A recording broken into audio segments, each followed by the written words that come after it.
வணக்கம். தொடர்ந்து நம்மோடு பேசுவதற்காக மூத்த பத்திரிகையாளர் திரு தராசு ஷாம் இணைப்பில் இருக்கிறார். திரு வணக்கம். அதிமுக தரப்பில் இன்னமும் உறுதியாக இருக்கிறார்கள், பாஜகவுடன் கூட்டணி இல்லை என்று, அவர்களை விட்டு வெகு தூரம் வந்துவிட்டோம் என்ற கருத்தையும் திரு வைகை செல்வன் பதிவு செய்திருக்கிறார். ஆனால் பாஜக இன்னமும் தங்களுடைய கதவுகள் அதிமுகவிற்காக கூட்டணிக்காக திறந்திருக்கிறது என்ற கருத்தை அமித்ஷா தெரிவிப்பதன் மூலமாக இதனை யாருக்கான செய்தியாக அவர் வெளிப்படுத்துகிறார்? பொதுவாக கூட்டணி கதவுகள் திறந்து வைத்திருப்பது என்று மேல்மட்ட தலைவர்கள் கூறுவது இயற்கையான ஒன்றுதான். அதை நேரடியாக அதிமுக பாரதிய ஜனதா கூட்டணிக்கு பொருத்தி பார்க்க முடியாது. அதிமுக பாரதிய ஜனதா உறவு முறிந்ததுதான் என்றுதான் நான் கருதுகிறேன். ஏனென்றால் இன்றைக்கு காலையில் கூட ஒரு 15 பேர் புதுடில்லியிலே பாஜக தேசிய தலைவர் முன்னிலையில் இணைகிறார்கள் பாஜகவில். அந்த 15 பேரில் 14 பேர் அதிமுக. குறிப்பாக கோமதி சீனிவாசன், அவர் ஒரு முன்னாள் அமைச்சர். கரூர் வடிவேலு, அவர் ஒரு முன்னாள் எம்எல்ஏ. சேலஞ்சர் துரை என்று சொல்லப்படுகிற கோயம்புத்தூர் துரைசாமி, எல்லாம் போக பூனகிரியிலே அருள்.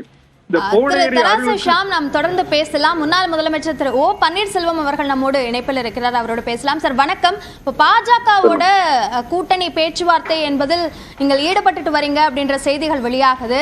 அதிமுகவுக்கான கூட்டணி கதவுகள் இன்னமும் திறந்தே இருக்கு அப்படின்ற கருத்தை அமித்ஷா இப்போ தெரிவிக்கிறாரு. இதை நீங்க எப்படி பாக்குறீங்க? சார், என்ன செய்தாரு ஒருத்தர், அவர்னால நன்மையும் செய்து விடாது என்ற வல்லோருடைய வாக்கும்படி மாண்புமிகு உள்துறை அமைச்சருடைய நல்லெண்ணத்தை இது காட்டுகிறது.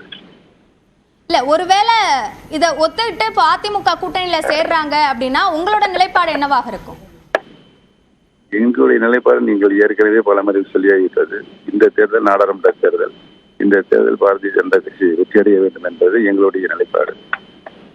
இப்போ பாஜகவுடனான கூட்டணி பேச்சுவார்த்தையில உங்களுடைய அணி இப்ப என்னவாக இருக்கிறது? என்ன முடிவுகள் இதுவரைக்கும் ஏற்கனவே சொல்லிவிட்டேன். தொடர்ந்து பேசிக் கொண்டிருக்கிறோம். வண்டி மூவ் ஆயிடுச்சுங்க. ஒத்துழைப்பு கொடுங்க. ஹலோ, நன்றி திரு ஓ பன்னீர்செல்வம்.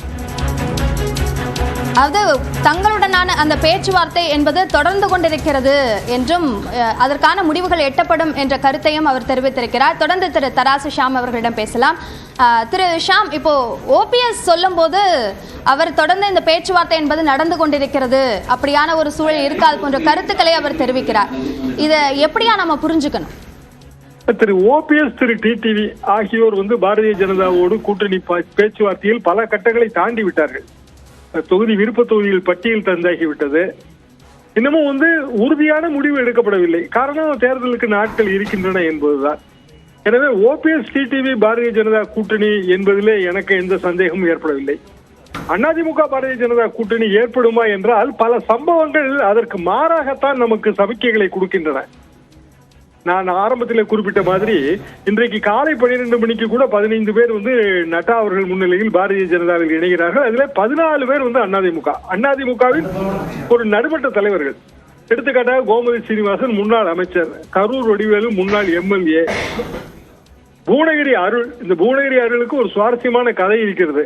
பூனகிரியில ஜெயலலிதா அவர்கள் வேட்புமனு தாக்கல் செய்தார்கள், அது நிராகரிக்கப்பட்டது. அதற்கு பிறகு ஏற்கனவே மாற்று வேட்பாளர் அதிமுக, அதுவும் நிராகரிக்கப்பட்டது.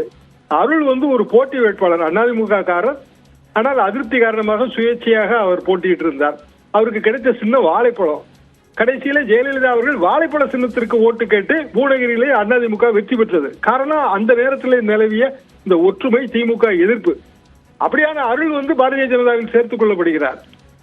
தேனி ஜெயராமன், சீர்காழி பாலசுப்ரமணியன், சோழவந்தான் சந்திரசேகர் எல்லோருமே பெயர் தெரிந்த அந்தந்த பகுதிகளிலே செல்வாக்கு நிறைந்த அதிமுகவின் நடுமட்ட தலைவர்கள். அவர்களை சேர்த்துக் கொள்ளும் போது பாரதிய ஜனதாவிலே பாரதிய ஜனதா விடுக்கிற செய்தி என்ன? அதிமுகவை கொஞ்சம் கொஞ்சமாக கரைப்பது என்பதுதானே அந்த செய்தி. எனவே எப்படி அதிமுக பாரதிய ஜனதா உறவு மலரும்? வாய்ப்பு கிடையாது. அமித்ஷா அவர்கள் ஏன் அப்படி கூறுகிறார்கள் என்றால் பொதுப்படையாக எல்லோரும் அப்படி கூறுவதுதான். கூட்டணி கதவுகள் திறந்தே இருக்கின்றன என்று கூறுவதுதான். ஆனால் அதற்கான வாய்ப்பு இருப்பதாக நான் உணரவில்லை. ஒரு வழக்கமான ஒரு விஷயமாகத்தான் இதனை அமித்ஷா தெரிவித்திருக்கிறார். பாஜக அதிமுக இணைப்புக்கான சூழல் தற்போதைக்கு இல்லை என்ற கருத்தை தெரிவித்திருக்கிறீர்கள். இணைப்பில் கருத்துக்களை பகிர்ந்து கொண்டமைக்கு நன்றி திரு தராசு ஷாம்.